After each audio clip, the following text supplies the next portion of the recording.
So you'll be learning how to checkmate with one rook and a king. But before we do that though, I'll teach you a super cool trick here.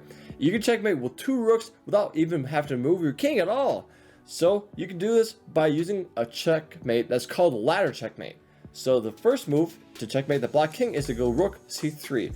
So you need to see that the rook on b2 is blocking this b file. So the king has to go to the right. So they go king e7, but now we go rook d2. And the c rook is guarding this c file. So they have to go right again.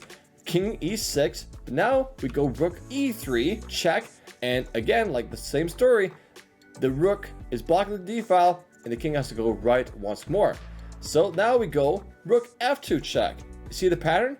So if they go something like this way, it's really bad because we just do check, back there, and checkmate. So they have to, if they know what's better for them, they go king g4 to block this rook d3 nonsense.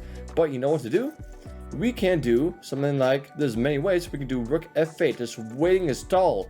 So if they go this way back to the g file, then we go there and they have to be forced to do the h file moves. Let's say the only way to not checkmate themselves is this one, and you go back there, and no matter where they go, this one up down, this checkmate on h8. So up there, checkmate. If they go down there, checkmate. And same thing. So the cool thing is, if you go back at the beginning, hold on, if you're a really good chess player, you know this position is checkmate in 2 moves. Yes, that's right, this checkmate in 2 moves to win the game with a ladder checkmate. So what do you think is a checkmate in 2? So if you're really good and have a king and I, you can do rook a7. So the king has only one move. They can't go the b8 square because it's already blocked. So they go king d8. You know, the ladder checkmate is already in the zone and white wins the game. So now let's get down to business. How do we checkmate with one rook and a king?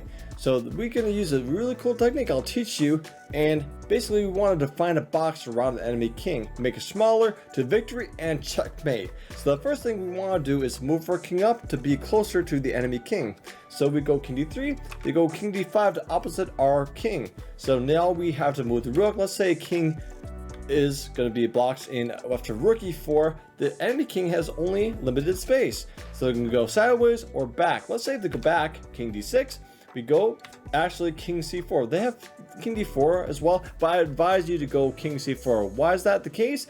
Because if they opposite our king again, we have this really nifty rook e6 check, so the king has to go back further to the 7th rank. No choice. So king d7, king d5, they have to go sideways or back to this domain of the 8th rank. They don't want that. So king c7, we have king c5. So this one, same thing. We just wait anywhere, e4, e3, e2, e1, and we go e5. So they can go this way, this check, this way, king d6. The first move, king c8, we have a smaller box to find after rook d7, rook c7.